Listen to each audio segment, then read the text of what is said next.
क्या था पहले कुछ मतलब बैरियर थे, मतलब कुछ बाधाएं थी शिक्षा को, लेकिन अब क्या है कि कोई बाधा नहीं है, लेकिन फिर भी समाज में वो माहौल नहीं बन पा रहा है। समाज है अनुसूचित जाति अभी 22 जाति है, इसमें से सबसे ज़्यादा पिछड़ा अगर कोई है दबा है तो हमारा भूंइया समाज है, इस चीज़ को हम भी मानते हैं। सर मेरा पहला प्रश्न ये है, जैसे हम जानते हैं कि दलित समुदाय पिछड़ा है, धीरे धीरे उसमें क्रमिक रूप से विकास की प्रक्रिया हो रही है और समाज आगे आ रहा है, लेकिन हम जब फील्ड में घूमते हैं तो जो भूंइया जाति के लोग हैं उनका संख्या कोई भी शैक्षणिक संस्थान हो या कहीं भी हो बहुत कम नज़र आता है। सर आपको क्या लगता है आखिर भूंइया समाज आज भी इतना पिछड़ा क्यों है? देखिए, ये लोग पास अभी थोड़ा सा दिमाग जो है सो बहुत कम है और हम लोग अभी समाज में काम कर रहे हैं। तो इनका सामाजिक अस्तित्व बहुत कमज़ोर है और अपने आप को हीन समझते हैं। उसका भी वजह वो खुद है, क्योंकि उनमें शिक्षा की कमी है। इसलिए मैं चाहता हूं कि यहाँ के लोग सबसे ज़्यादा पहले शिक्षा पर ध्यान दें और उसके बाद नशा से थोड़ा दूरी बनाएं। आप सभी का लोकतंत्र दर्शन में मेरा नाम है रितेश कुमार। जब भी हम अनुसूचित जाति यानी एससी समुदाय या दलित समुदाय का बात करते हैं तो हम देखते हैं कि समाज में उनकी जो आर्थिक, सामाजिक और राजनीतिक स्थिति है वो अभी भी उतनी मजबूत नहीं हो पाई है। और दलित जाति में भी अगर हम एक विशेष जाति जिसे हम भूंइया जाति के नाम से जानते हैं, अलग अलग राज्यों में उन्हें अलग अलग जाति के नाम से जाना जाता है। जैसे बिहार में कहीं मुसहर जाति, कहीं मांझी के नाम से और अलग अलग नामों से जाना जाता है। लेकिन ये जो जाति है भूंइया समाज की जाति, मतलब इसकी जो सामाजिक स्थिति है, आज भी हम अगर समाज में घूमते हैं, जाते हैं तो देखते हैं कि ये सामाजिक, आर्थिक और राजनीतिक रूप से काफ़ी पिछड़े हैं। इसी सिलसिले में बातचीत करने के लिए हम अभी अड़ार गांव में हैं और हमारे साथ बातचीत करने के लिए चंद्रदेव सर जी हैं, अजीत भैया हैं, प्रेम भैया हैं और कुछ ग्रामीण हैं साथ में। उनसे हम इस पे विचार विमर्श करेंगे कि आखिर ये समाज इतना पिछड़ा क्यों है। सर सबसे पहले तो आपका स्वागत है सर हमारे चैनल में। धन्यवाद। सर मेरा पहला प्रश्न ये है, जैसे हम जानते हैं कि दलित समुदाय पिछड़ा है, धीरे धीरे उसमें क्रमिक रूप से विकास की प्रक्रिया हो रही है और समाज आगे आ रहा है, लेकिन हम जब फील्ड में घूमते हैं तो जो भूंइया जाति के लोग हैं उनका संख्या कोई भी शैक्षणिक संस्थान हो या कहीं भी हो बहुत कम नज़र आता है। सर सबसे पहले तो मैं आपके इस चैनल को धन्यवाद देना चाहता हूं कि इस तरह के विचार को सामने लाने के लिए आपने प्रयास किया।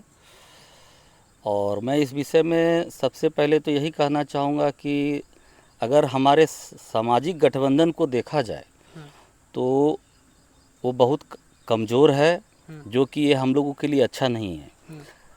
अगर हमारे समाज में सुदृढ़ता लाना चाहते हैं लोग तो सबसे पहले यहाँ के लोगों को जागरूक करके पंचायत स्तर पर सभी लोगों को टीम बनाकर लोगों को शिक्षित करने का प्रयास किया जाए।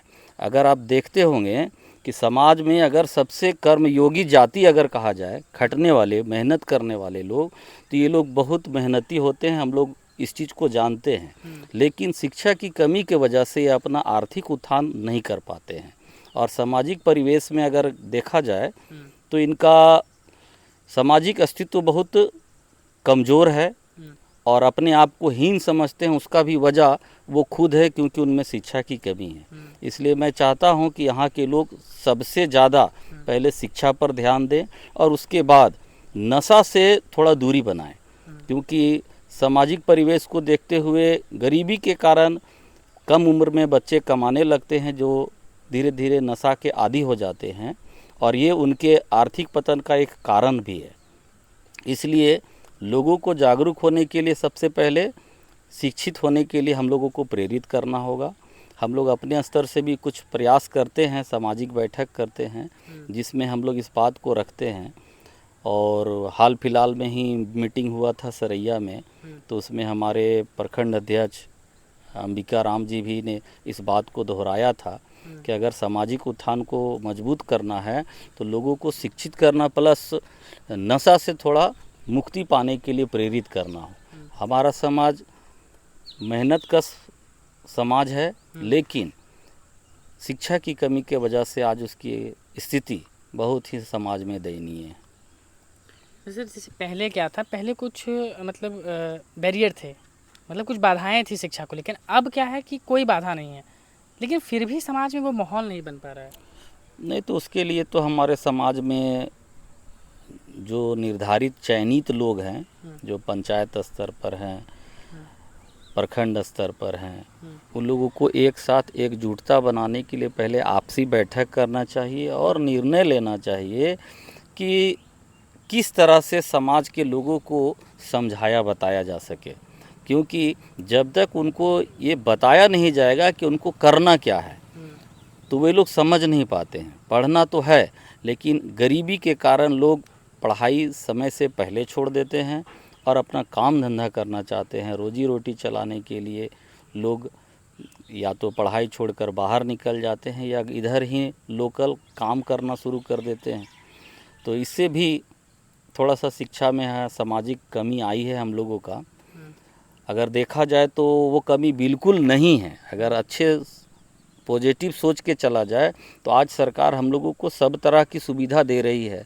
क्लास 8 तक का मुफ्त शिक्षा दे रही है, खाना दे रही है, कपड़ा दे रही है, किताब दे रही है। फिर भी अगर स्कूल बच्चे नहीं जा पा रहे हैं और शिक्षा पूर्ण नहीं कर पा रहे हैं तो उसका वजह भी है, कहा जाए कि आर्थिक कमी। आर्थिक स्थिति खराब रहने के वजह से माँ बाप को सहयोग करने की इच्छा से बच्चे पढ़ाई छोड़ देते हैं और काम धंधा करके कुछ जीविका उपार्जन करने लग जाते हैं। और यहीं से शुरू होता है उनका नशा। जब वो बाहर काम करने निकलते हैं तो संगत में जैसा हम लोग देखते हैं, जैसे अन्य जाति के लोग हैं इधर के, तो अन्य जाति के जो लोग हैं वो अपने घर में उनका एक माहौल होता है। उनके अभिभावक जो होते हैं एक उन पर दबाव बनाते हैं बच्चे पे कहीं ना कहीं कि पढ़ाई लिखाई करो तभी कुछ हो पाएगा। लेकिन जब हम अक्सर देखते हैं, अपने अनुभव से मैं ये बता रहा हूँ कि भूया समाज में उतना शिक्षा को लेकर परिवार का भी कोई दबाव नहीं दिखता है, जो आसपास के माहौल में मैंने जो देखा है। ये आखिर क्यों है? सबसे पहले बहुत बहुत धन्यवाद आपके चैनल को, और आप इस हम लोग समुदाय के, हम लोग समाज को आप अपने चैनल में दिखाने का प्रयास कर रहे हैं। देखिए बात ऐसा है ना कि हम लोग का जो अभी आपने जो हमसे सवाल किया उसका आंसर ये है कि हमारे जो पीढ़ी दर पीढ़ी है वो लोग शुरू से कमाना खाना है, ठीक है। तो उन लोगों के दिमाग में यही कीड़ा घुसा हुआ है कि कमाना खाना है, पढ़ लिख के भी कमाना खाना है, ठीक है। हमारे एक दादा थे, हम लोग मेरे दादा लोग 5 भाई होते थे। तो हमारे दादा जो 3rd वाले थे या 4 वाले थे, उन्होंने हमसे एक बार जब हम हजारी में पढ़ते थे आते थे तो हमसे बोले थे एक बार क्या रे बाबू, जब पढ़ लिख ना कुछ कर भी तो बड़ी पछते हुई, ठीक है। तो देखिए उन लोग का मानसिकता रूढ़िवादी था, ठीक है। उन लोग को कमाना खाना था, वो मानसिकता था। लेकिन आज जब हम पढ़ लिख गए हैं तो अपने समाज के, आपके चैनल के माध्यम से ये कहना चाहूँगा कि कुछ हो या ना हो, आपके परिवार में आपके अंदर रहन सहन का बदलाव आ जाएगा, ठीक है। और मैं ये कहना चाहूँगा, ठीक है, अपने समाज के लोगों को, आपके चैनल के माध्यम से कि देखिए कोई अवतार लेकर के आपको शक्ति से आपको परिवर्तन नहीं कर सकता है।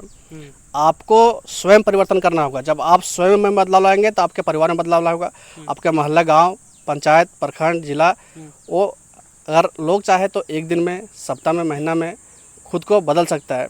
हम लोग कुल देवी जो सुब्री माता है उनके वंशज है, जो आप जानते हो कि श्री राम जी उनके जूठन बेर खाए थे, ठीक है।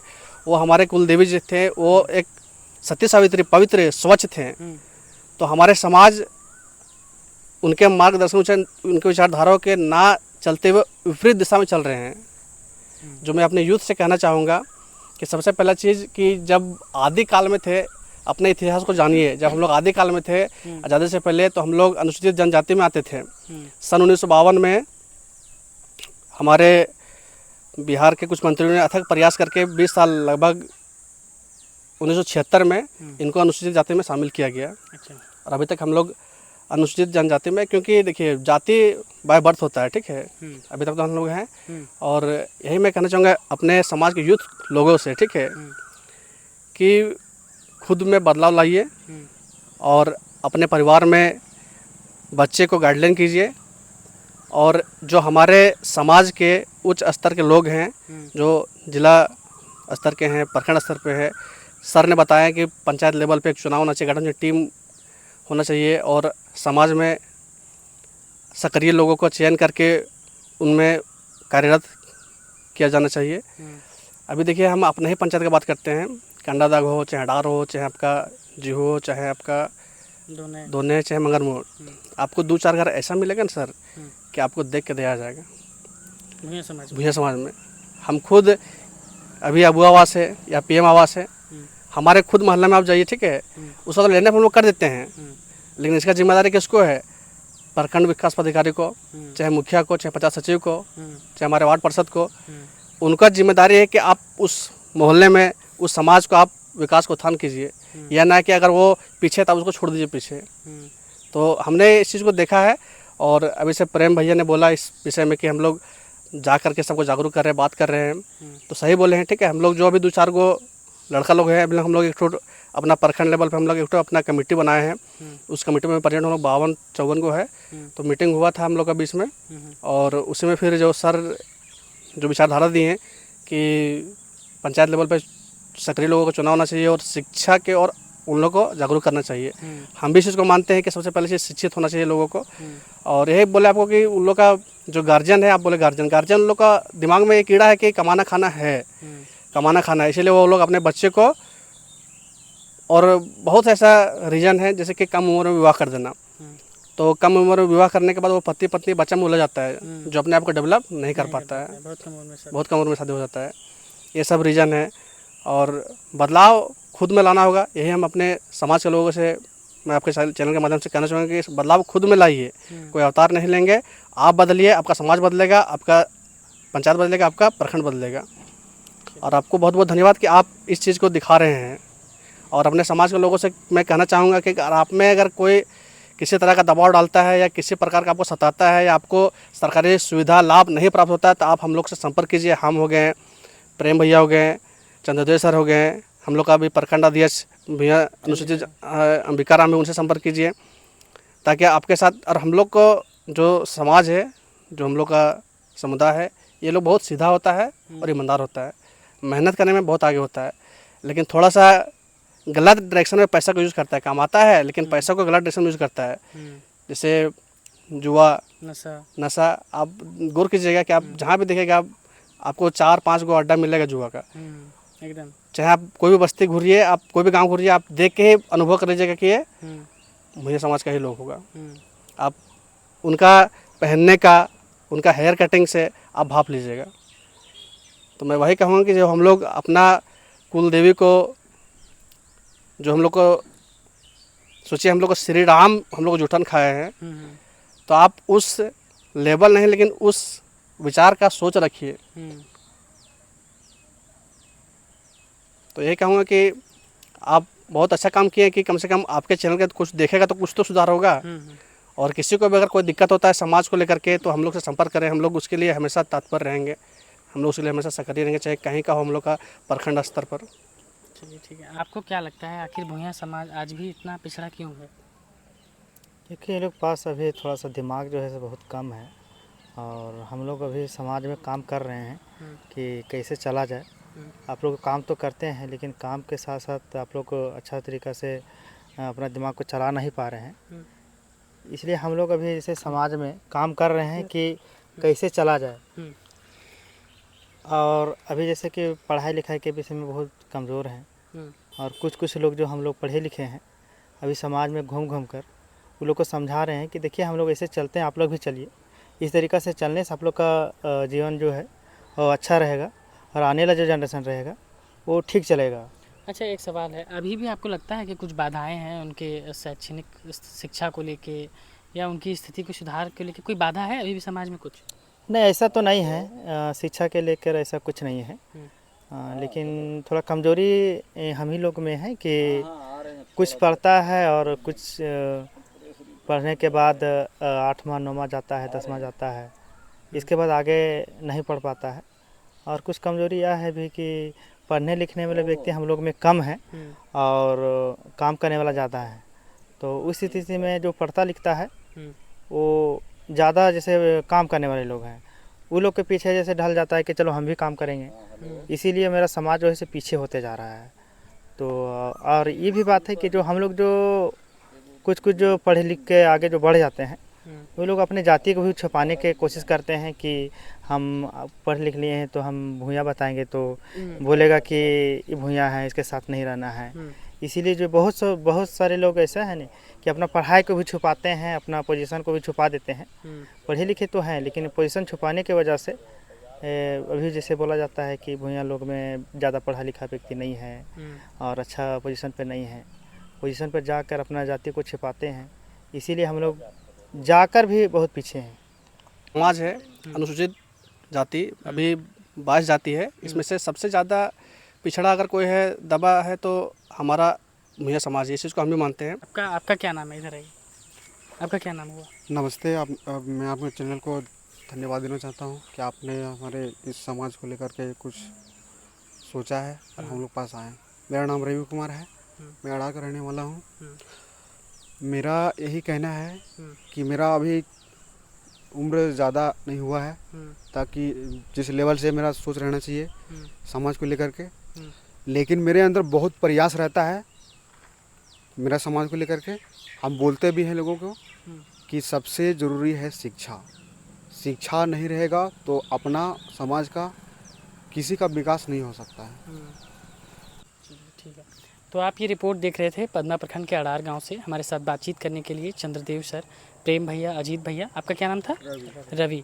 और हम लोग यहाँ पे थे और दलित समुदाय में जो एक जाति है भूया जाति, उसकी जो सामाजिक, आर्थिक और राजनीतिक स्थिति है वो अभी भी काफ़ी कमज़ोर है, जिसको लेकर हमारी एक छोटी सी प्रयास थी कि समाज के उन तबके तक ये आवाज़ पहुँचाई जाए और उनको शिक्षा से जोड़ा जाए। धन्यवाद।